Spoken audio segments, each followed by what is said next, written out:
So that is the situation at this point in time. Remember, we're in the third week of Russia's invasion into Ukraine.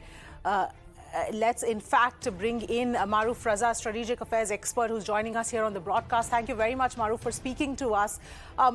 Your own assessment of what we are seeing, because just a couple of days back there was a moment when the perception was that there could be a possible thaw in what's happening, but today it seems like it's a completely different story, because now we are seeing Russia targeting western Ukrainian cities for the first time. You see, to expect that Russia would back off without accepting the conditions that were being placed in front of Ukraine, which is essentially that Ukraine gives a formal assurance that it will not join NATO. And that has to be in the form of a signed document, I believe. The second is that Ukraine has to accept Russia's control over the breakaway regions in the east, the Donbass region.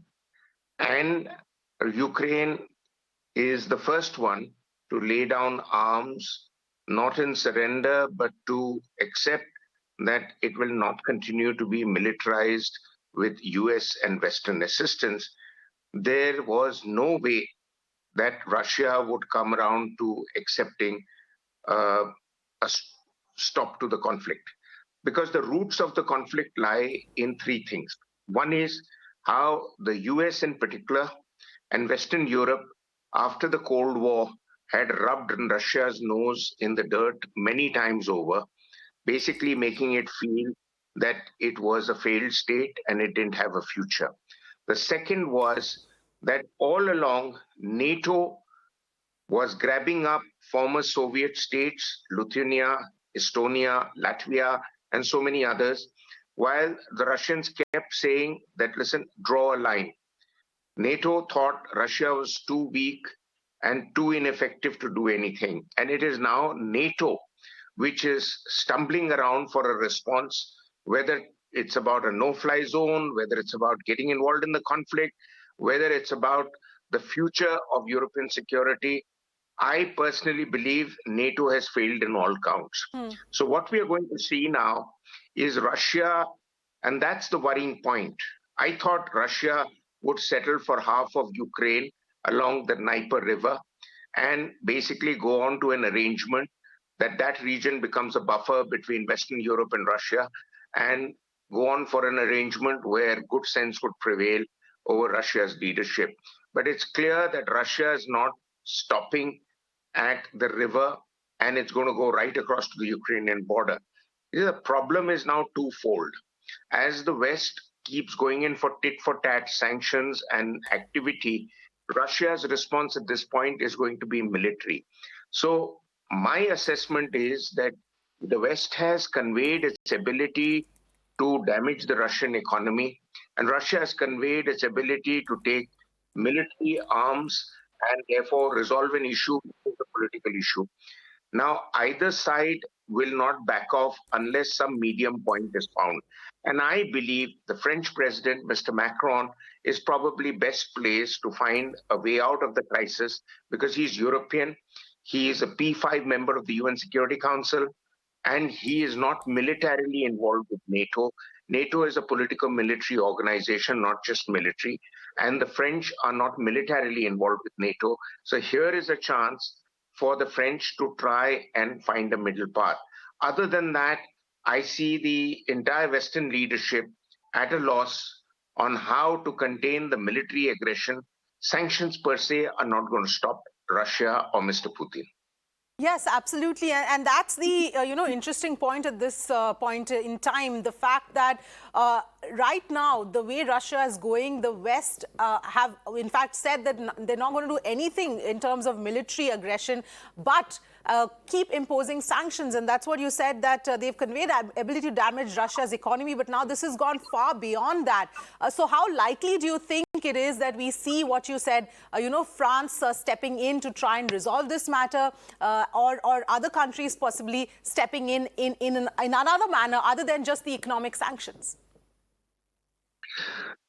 Well, I see French have already made a few moves. For example, when there were fears of a nuclear catastrophe in Europe, and the fact that Russia had taken over two, if not all three reactors in Ukraine, it was French that sought a guarantee from the Russians that they would not harm the core of the reactor, which could lead to an explosion. And, after that, everything would be doomsday. But the Russians engaged with the French and gave that assurance. And I believe that assurance stands. So here is one ray of hope about how much you can extract from the Russians and how you can contain the situation. So now the French have to go back with a set of some kind of demands, because you see, Mr. Putin has apparently tried to extricate himself from the situation by laying down three conditions, which I just said to you earlier.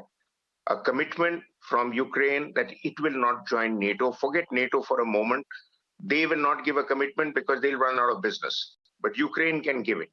Secondly, the fact that Russia's current incursions in Crimea, eastern Ukraine, and some other parts of northern Ukraine, northeastern Ukraine, is more or less somewhat, there is a middle path that is drawn, that what is acceptable to Ukraine and what is not. You see, the Americans and others are prodding the Ukrainians on in the hope of drawing Russians into an urban insurgency in the cities of Ukraine. Right. Russia has the firepower. It could have bulldozed into Ukraine a week ago. I mean, Kyiv and other cities.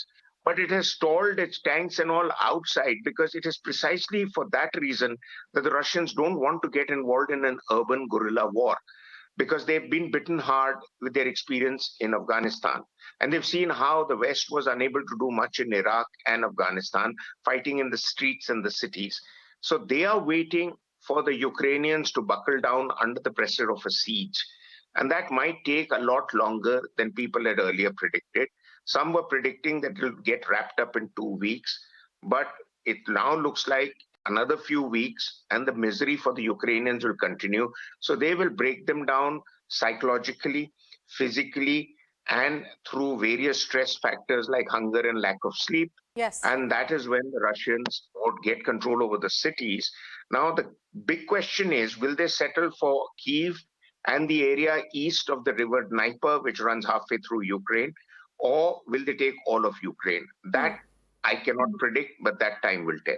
Yes, absolutely. Maroof Raza, thank you so much for joining us with your perspective. With that, we're also getting in some breaking news at this point.